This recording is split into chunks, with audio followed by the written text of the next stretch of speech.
আসসালামু আলাইকুম রহমতুল্লাহ। এই দেখতেছেন এই যে রাস্তাটা, এটা বাবুলপুর জহুরুল ইসলাম মেডিকেল কলেজের রাস্তাটা।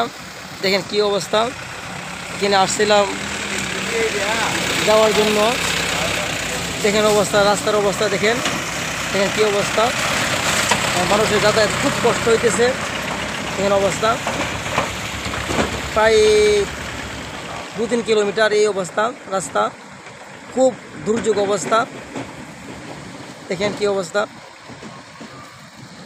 এখানে যে রুগী যেগুলা যায়, এগুলো তো অসুস্থ হয়, সুস্থ ব্যক্তিও অসুস্থ হয়ে যায়, সুস্থ ব্যক্তি অসুস্থ হয়ে যায়। দেখেন কি অবস্থা, এই যে অবস্থা, রাস্তার অবস্থা দেখেন, দেখেন কি অবস্থা, এই যে অবস্থাটা দেখেন, প্রত্যেক অবস্থা দেখছেন রাস্তার অবস্থাটা দেখেন।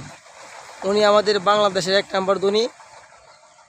এরপরে আমাদের সরকারও এই রাস্তা কেন করছে না জানি না।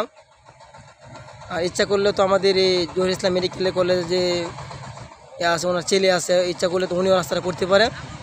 রাস্তাটা খুব দুর্যোগ অবস্থা, যাতায়াত খুব কষ্ট, সকলের দৃষ্টি আকর্ষণ করছে।